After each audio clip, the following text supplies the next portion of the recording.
السلام عليكم ورحمة الله تعالى وبركاته. مرحبا بكم معايا في فيديو جديد. كنتمنى انكم تكونوا بخير وعلى خير وفي احسن الاحوال. نتوما كتشوفوا هذا الفيديو. اليوم ما غاديش نشارك معكم وصفة، اليوم غادي نبعدوا على الطبخ. اليوم ان شاء الله غادي نشارك معكم خريجة مع العائلة.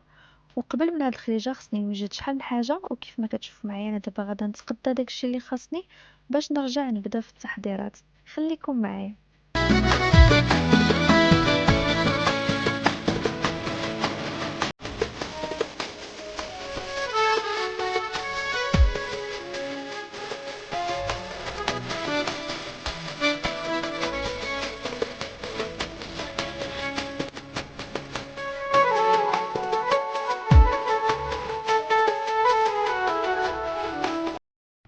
من بعد ما تقديت داكشي اللي غادي نحتاج، بديت في التحضيرات.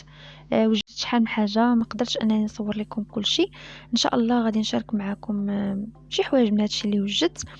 هو الصراحه كنا غادي نتغداو على برا وغادي نطيبوا في الطبيعه، ولكن ما كتبش الصديقه ديالي ما قدرتش انها تجي الصباح، وخرجنا من وراء الغداء ودوزنا عشيه زوينه. هنايا كنوجد البريوش، 3 ديال الاشكال ديال البريوش بنفس العجين. ان شاء الله غادي نشاركهم معكم. وبالنسبه لهاد المملحات فانا سبق لي شاركتهم معكم. الطريقه ديال العجين المورق ان شاء الله غادي نخليها لكم في صندوق الوصف. فقط كتختلف الحشوه ديالهم هي اللي مختلفه. واخر حاجه وجدتها هي المسمن.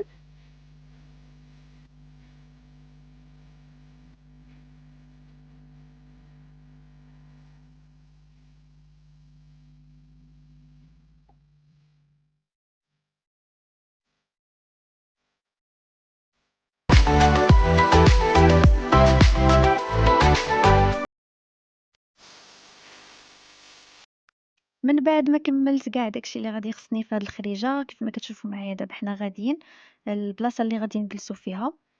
كنصحكم انكم ما تضيعوش هاد الفصل هذا واستمتعوا بجمال الطبيعه. خرجوا بدلوا الجو، خرجوا مع الاصدقاء ديالكم مع الاحباب.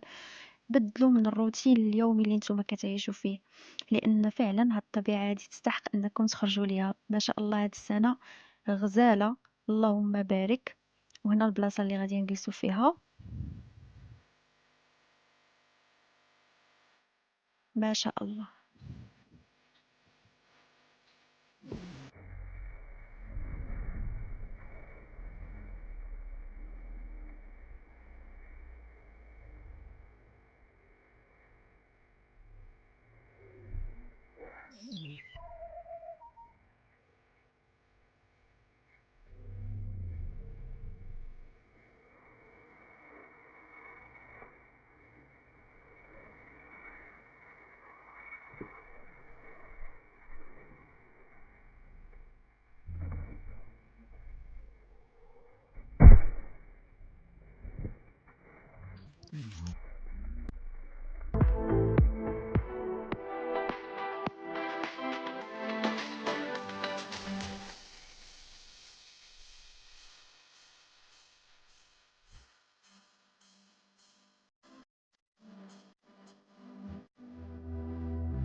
كيف ما كتشوف معايا دابا بدينا كنقادو الكليسه ديالنا. هنا درنا اتاي، وجدنا كابوتشينو، كاع داكشي اللي غادي نحتاجوه جبناه.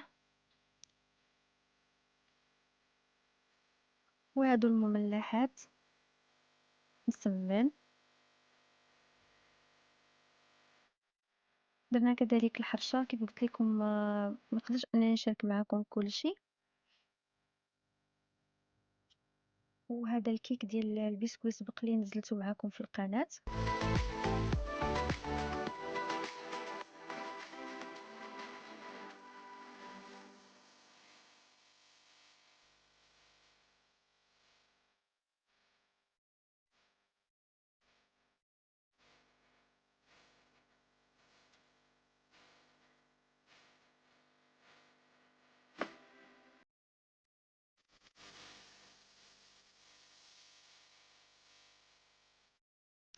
وهكاك نكونوا قدينا كلشي اللي شهيتو يسمح ليا واللي كتوحم كذلك تسمح ليا.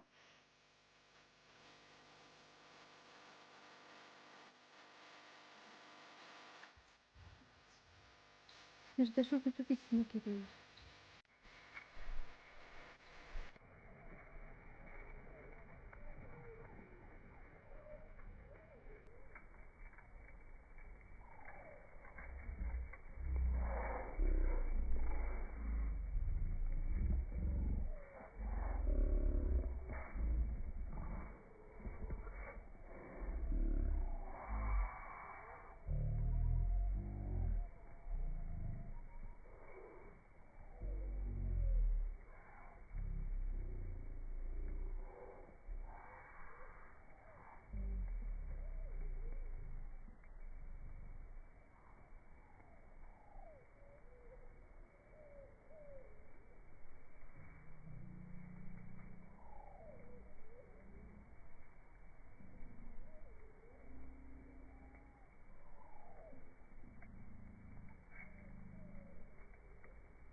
ودابا كيف ما كتشوفوا معايا جلسنا باش ناكلو، غادي نخليكم تستمتعوا بجمال الطبيعة، فرجة ممتعة.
ودابا وصلنا لنهاية الفيديو، كنتمنى انه يكون الاعجاب ديالكم، انكم تكونوا استمتعتوا معايا.